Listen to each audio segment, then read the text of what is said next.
Everyone, मेरा नाम है Gaur Tripathi. Welcome to CUET by Supergrades. अगर आप भी एक ऐसे विद्यार्थी जो कि सीयूटी 2026 तैयारी कर रहे हैं और आप लोग चाहते हैं कि आप एक अच्छा स्कोर कर पाए सीयूटी यूजी एग्जाम के अंदर, तो इस वीडियो को आप लोग बिल्कुल मिस मत करिएगा। इस वीडियो को आप लोग लास्ट तक देखिएगा, क्योंकि इस वीडियो में आप लोग को मैं काफी इंपॉर्टेंट इन्फॉर्मेशन देने वाला हूं सीयूटी यूजी एग्जाम के बारे में।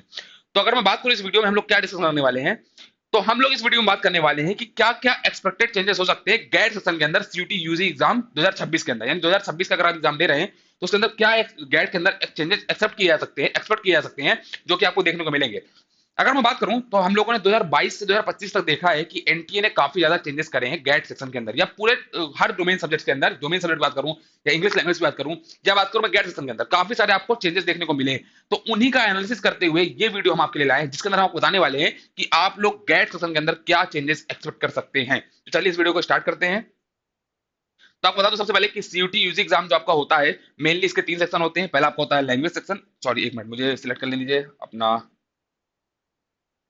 हाँ, तो सबसे पहले बता दूं आपको, इसमें मेनली 3 सेक्शन होते हैं। आपका होता है लैंग्वेज सेक्शन, दूसरा होता है आपका डोमेन सब्जेक्ट, और तीसरा आपका होता है गेट सेक्शन, जिसके ऊपर आज हम डिस्कशन करने वाले हैं। अगर बात करूं लैंग्वेज की, तो आपको इसमें टोटल 13 लैंग्वेज देखने को मिलती है, जैसे कि हिंदी, इंग्लिश, पंजाबी, मराठी, गुजराती, तमिल, ऐसे आपको 13 लैंग्वेज देखने को मिलती है। अगर बात करूं डोमेन सब्जेक्ट की, तो आप लोग को टोटल 23 डोमेन सब्जेक्ट देखने को मिलते हैं, और ये डोमेन सब्जेक्ट वही है जो आप अपने क्लास 12 में पढ़ते हैं, जैसे कि accountancy, physics, chemistry, mathematics, biology, business studies, economics, history, geography, जैसे आपको डोमेन सब्जेक्ट देखने को मिलते हैं। अगर बात करूं मैं गैट सेक्शन की, तो बेसिकली गैट सेक्शन का पूरा नाम होता है जनरल एप्टीट्यूड टेस्ट, और इसके 3 सेक्शन होते हैं। इसके मतलब ये बेसिकली 3 सब सेक्शन में डिवाइडेड है।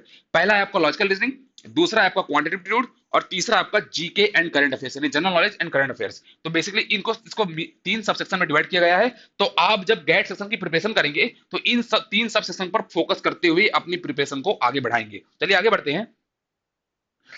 तो सीयूटी 2022 से लेकर 2024 तक ये देखा गया है कि आपका जो जनरल एप्टीट्यूड टेस्ट था, जिसको हम लोग पहले जनरल टेस्ट के नाम से जानते थे, जी हाँ, आपका पहले ये गैट सेक्शन जनरल टेस्ट के नाम से जाना जाता था।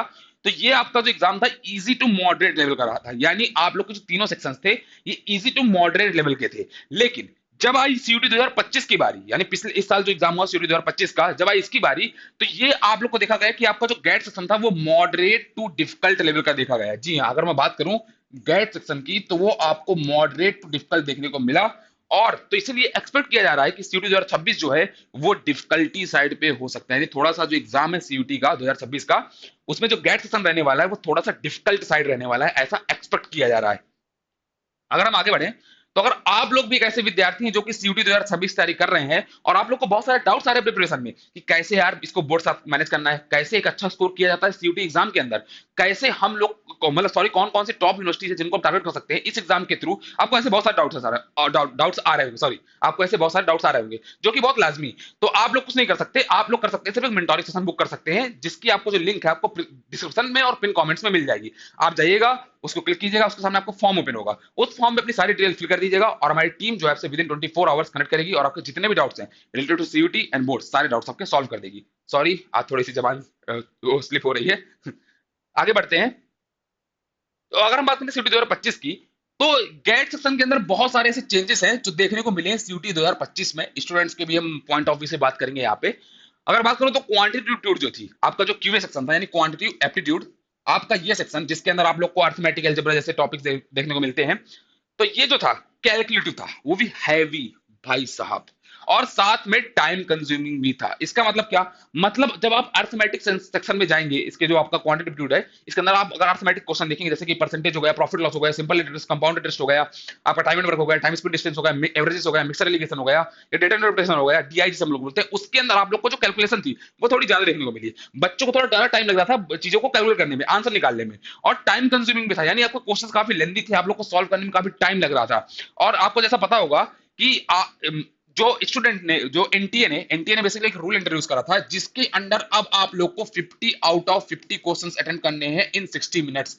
अब इतना हैवी कैलकुलेटिव होने के बाद और टाइम कंज्यूमिंग होने के बाद बच्चों को बहुत ज्यादा प्रॉब्लम आ रही थी ये 50 आउट ऑफ 50 क्वेश्चन सॉल्व करने में। जी हाँ, बहुत सारे ऐसे बच्चे थे जिनको ऐसी दिक्कत आ रही थी 50 आउट ऑफ 50 क्वेश्चन सॉल्व करने में। अगर मैं स्टूडेंट पॉइंट ऑफ व्यू से बात करूं, मैं जो हम लोगों ने बहुत सारे स्टूडेंट से बात करी, तो उसके बाद ये सुनने में आया कि बहुत सारे ऐसे बच्चे थे, मैं लिटरली बता दूं आपको, ऐसे बहुत सारे बच्चे थे जो 50 आउट ऑफ 50 क्वेश्चंस अटेम्प्ट नहीं कर पाए थे, नहीं कर पाए। मैं बता दूं कि कुछ बच्चे ऐसे थे, बहुत सारे बच्चे थे इवन, जो 40 के ऊपर तो क्वेश्चंस देख ही नहीं पाए थे, यानी उनने सिर्फ 40 के नंबर तक के क्वेश्चन पहुंचे, उसके ऊपर क्वेश्चंस क्या आए थे सॉल्व करना भूल जाइए, वो देख ही नहीं पाए कि क्वेश्चंस क्या थे। अगर मैं बात करूं तो बहुत सारे ऐसे बच्चे थे जो 30 के ऊपर क्वेश्चन सॉल्व नहीं कर पाए, यानी इवन प्रैक्टिस का पूरा खेल था। तो अगर आप लोग भी एक अच्छे लेवल की प्रैक्टिस करना चाहते हैं तो आप लोग ज्यादा से ज्यादा नंबर के सेक्शनल टेस्ट, यानी आप लोग के टॉपिक टेस्ट और जो आपके मॉक सीरीज होती है वो आप अटेंड करिएगा, ज्यादा ज्यादा मॉक अटेंड करिएगा, सो दैट आप लोग इस तरह की प्रैक्टिस कर पाए। क्योंकि जिन बच्चों ने अच्छी मॉक प्रैक्टिस करी थी, यानी जिनने लगभग 60 से 70 मॉक्स अटेंड किए थे, वही बच्चे ऐसे थे जो 50 आउट ऑफ 50 क्वेश्चन सॉल्व कर पाए थे, नहीं तो बच्चे सॉल्व नहीं कर पाए। नहीं, बच्चों का ऐसा हाल था कि 30-40 क्वेश्चन के बीच में ही बच्चे रह गए थे। तो अगर आप लोग ऐसा नहीं चाहते अपने साथ, तो आप लोग एक मॉक सीरीज और टेस्ट सीरीज जरूर बाय करिएगा। और अगर आपको बाय करनी है तो आपको डिस्क्रिप्शन में इसकी लिंक मिल जाएगी, फटाफट से जाके बाय कर लीजिएगा। चलिए आगे बढ़ते हैं और बात करूं कि सीयूटी 2025 में लॉजिकल रीजनिंग का जो वेटेज था वो थोड़ा ज्यादा था। जैसे आपको पता है कि इसके मेनली 3 सेक्शन है, logical reasoning, quantitative, GK and current affairs. तो पिछले साल देखा गया कि लॉजिकल रीजनिंग का जो वेटेज था वो थोड़ा हायर साइड पर, यानी आपको लॉजिकल रीजनिंग क्वेश्चन थोड़े ज्यादा देखने को मिले। तो हम लोगों का ये मानना है, मतलब हम लोग ऐसा एक्सपेक्ट कर रहे हैं पिछले साल का ट्रेंड का एनालिसिस करते हुए, कि सीयूटी 2026 में क्या क्या चेंजेस हो सकते हैं, क्या क्या नया टाइप के क्वेश्चन है, क्या क्या नए चेंजेस आपको देखने को मिल सकते हैं। तो क्वांटिटेटिव जो है वो ऐसा बोला, मतलब ऐसा लग रहा है कि वापस से वो जो है हैवीली कैलकुलेटिव रहेगा, यानी वापस उसके अंदर कैलकुलेशन काफी ज्यादा रहेगी, वापस से वो टाइम कंज्यूमिंग रहेगा। तो यानी आप लोग का डिमांड करेगा वो कि आप लोग का स्ट्रॉन्ग फंडामेंटल्स हो और स्पीड हो। और अब कैलकुलेशन, यानी अगर आपको कैलकुलेशन बढ़ानी है, यानी आपकी आपको कैलकुलेटिव फास्ट करनी है, आपको चीजें कैलकुलेशन अपनी फास्ट करनी है, तो उसका तरीका ये है कि आप लोग स्पीड मैथ या वैदिक मैथ की प्रैक्टिस करें, वैदिक मैथमेटिक्स की थ्रू प्रैक्टिस करें। इसका मतलब ये कि अगर आप लोग को परसेंटेज को कैलकुलेट करने को बोल दे, या आप लोग को कोई मल्टीप्लाई करने को बोल दे, या आप लोग को कोई डिवीजन करने को बोल दे, तो ये सारी चीजें आप बहुत ही फास्टली कर पाए, सो दैट आप लोग जब एग्जाम डे पर बैठे हो तो आप लोग को कोई भी ऐसी प्रॉब्लम फेस ना हो। अगर मैं बात करूं तो लॉजिकल रीजनिंग हो सकता है कि आपका इसका वेटेज वापस से ज्यादा रहे, बट ऐसा जरूरी नहीं है। हो सकता है आपका इस बार क्यूए का वेटेज ज्यादा हो जाए, जी हाँ, ऐसा हो सकता है इस बार क्यूए का वेटेज ज्यादा हो जाए, या ऐसा हो सकता है कि आपका जीके का weightage, GK and current affairs का वेटेज आपका ज्यादा हो जाए। कुछ भी हो सकता है सीयूटी 2026 के अंदर। तो आप लोग इन तीनों सेक्शंस को बिल्कुल इग्नोर नहीं कर सकते। इसका मतलब ये नहीं कि आपने लॉजिकल रीजनिंग का वेटेज 2025 में ज्यादा था तो आप उसी को पढ़ते रहे। ऐसा भी हो सकता है कि 2026 में आपको क्यूए का वेटेज ज्यादा देखने को मिल जाए और लॉजिकल रीजनिंग का वेटेज कम हो जाए, या हो सकता है कि जीके एंड करंट अफेयर का वेटेज ज्यादा हो जाए, इन दोनों का वेटेज कम हो जाए। तो आप लोग इन तीनों सेक्शंस को, इन तीनों सब सेक्शंस को अच्छे से प्रिपेयर करते हुए चलना है। अगर मैं आगे बात करूं तो ये भी पॉसिबिलिटी है कि क्वांटिटेटिव जो है वो मोर चैलेंजिंग हो सकता है, यानी इतना चैलेंज अभी काफी नहीं था। ऐसा हो सकता है कि और भी चैलेंजेस जो है क्वांटिटेटिव के अंदर वो एनटीए इंट्रोड्यूस करे। तो आप लोगों को अर्थमेटिक और डेटा इंटरप्रेशन इस पे अच्छे से फोकस करना है, क्योंकि इनमें रिक्वायर्ड होती है आप लोगों की कैलकुलेशन। तो अगर यानी इसमें ही बेसिकली आपके परसेंटेज, मल्टीप्लीकेशन, ये सारी चीजें काफी इंपॉर्टेंट होती है। जैसे कि अगर बात करो परसेंटेज चैप्टर्स की, सिंपल इंटरेस्ट, कंपाउंड इंटरेस्ट की, या टाइम एंड वर्क की, टाइम स्पेंड डिस्टेंस की, तो इन सारे चैप्टर्स में आप लोग की कैलकुलेशन ज्यादा डिमांड होती है। तो आप लोग अभी से इसकी प्रैक्टिस करते हुए चलें। और अगर आप लोग भी सीयूटी 2026 तैयारी कर रहे हैं तो एक आपको ऐसा प्लेटफॉर्म बताता हूं जहां पे आप लोग को मिलने वाली है क्विज, जीके की और वोकैब्स की, आपको मिलने वाले हैं current affairs and motivational quotes, क्योंकि मोटिवेशन काफी इंपॉर्टेंट है, क्योंकि जर्नी काफी लॉन्ग रहने वाली है। तो इसमें मोटिवेट रहना काफी इंपॉर्टेंट हो जाता है। यूनिवर्सिटीज के एडमिशन प्रोसेस की इंफॉर्मेशन, सारी अपडेट्स आपको मिलने वाली है। साथ में आपको मिलने वाली है time management related tips, GAT section के क्वेश्चंस, साथ में आप लोग को मिलने वाले डोमेन सब्जेक्ट रिलेटेड टिप्स, सारी आपको इंफॉर्मेशन मिलने वाली है इस पर्टिकुलर प्लेटफॉर्म में, जो कि है हमारा टेलीग्राम चैनल सीयूटी बाय सुपरगैट्स का। इसके लिंक आपको डिस्क्रिप्शन में मिल जाएगी, फटाफट से जाके हमारा टेलीग्राम चैनल ज्वाइन कर लीजिए, सो दैट आपसे कोई भी अपडेट मिस ना हो। चलिए आगे बढ़ते हैं। ये क्वेश्चन मैंने यहाँ पे क्यों रखा है, इस क्वेश्चन को रखने का क्या मतलब है, ये लॉजिकल रीजनिंग का क्वेश्चन है जो कि पीवाईक्यू का है। जी हाँ, 2025 में आया हुआ ये क्वेश्चन है। इसको रखने का यहाँ पे क्या मतलब है, बच्चे, बहुत सारे बच्चे सोचते हैं कि यार ये क्वेश्चन तो बहुत इजी है, इसको तो हम बहुत इजीली सॉल्व कर लेंगे, बट ऐसा होता नहीं। जब तक आप लोग ऐसे क्वेश्चन की प्रैक्टिस नहीं करेंगे तो आप लोग एग्जाम डे पर अच्छा परफॉर्म नहीं कर पाएंगे, आप लोग इस क्वेश्चन को सॉल्व नहीं कर पाएंगे, आपको बहुत ज्यादा टाइम लगेगा, और फिर ये बोला जाएगा कि आप 50 आउट ऑफ 50 क्वेश्चन आप लोग सॉल्व नहीं कर पाए। तो अगर इस क्वेश्चन को हम सॉल्व करने देखें, इस क्वेश्चन को मैं सॉल्व कर बताना भी चाहता हूं आप लोग कि आप लोग कैसे अप्रोच रख सकते हैं, थ्रू आउट द डे आपको कैसे प्रिपरेशन करनी है। और अगर आपको ऐसे क्वेश्चन चाहिए तो आप लोग हमारी बुक्स भी बाय कर सकते हैं, जिसमें आप लोग को 3 बुक्स मिलने वाली, लॉजिकल रीजनिंग की, क्वांटिटेटिव की और जीके एंड करंट अफेयर्स की, जिसके थ्रू आप लोग अच्छी प्रिपरेशन कर सकते हैं। और साथ में टेस्ट सीरीज बाय करना तो बिल्कुल मत भूलिएगा, अगर आप लोग अच्छा स्कोर करना चाहते हैं सीयूटी यूजी एग्जाम के अंदर। ये क्वेश्चन हमारा क्या था, बेसिकली ये क्वेश्चन था हमारा कि 2, 6 और क्या था हमारा, 2, 6, 12, 20, 30, और ये सोचा जा रहा है, पूछा जा रहा है आपसे कि आपका नेक्स्ट टर्म क्या होगी, है ना।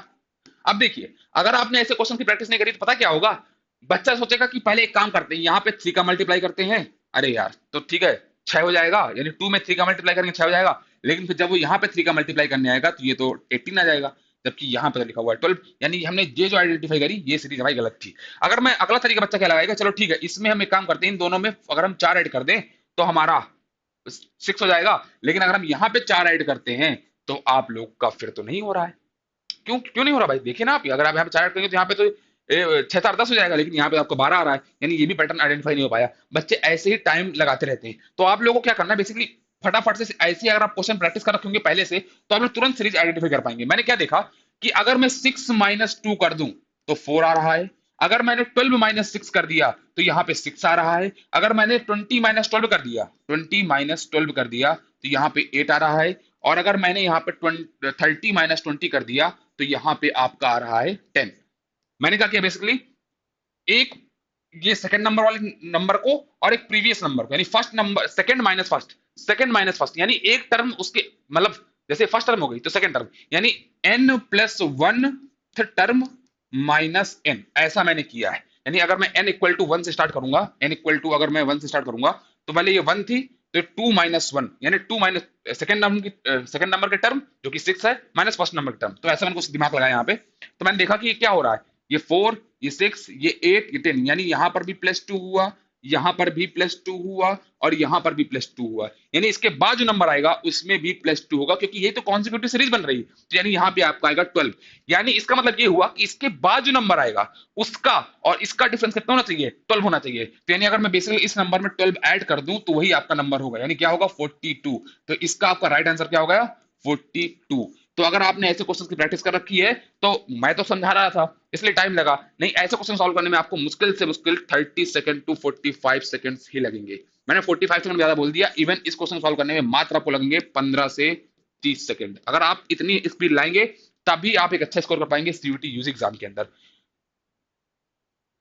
और अगर मैं फिर से सॉरी अगर मैं आपको फिर से बार बता दूं, अगर आप लोग भी सीयूटी 2026 तैयारी कर रहे हैं और आप लोग को बहुत सारे डाउट्स आ रहे हैं सीयूटी यूजी एग्जाम के अंदर, और साथ में आप लोग डाउट्स आ रहे हैं कि आप लोग कैसे इसको मैनेज कर सकते हैं बोर्ड एग्जाम के साथ, गैट सेक्शन को कितना टाइम देना चाहिए, इंग्लिश लैंग्वेज के लिए कितना प्रिपरेशन करनी चाहिए, डोमेन सब्जेक्ट को कैसे मैनेज करना चाहिए, क्या क्लास 11 का भी कुछ सिलेबस पूछा जाता है, इन सब के बारे में अगर आपको डाउट्स आ रहे हैं, साथ में आपको डाउट्स आ रहे हैं कि कौन कौन सी यूनिवर्सिटीज इनको हम टारगेट कर सकते हैं, तो आप लोग को जरूरत है मेंटोरिंग सेशन की।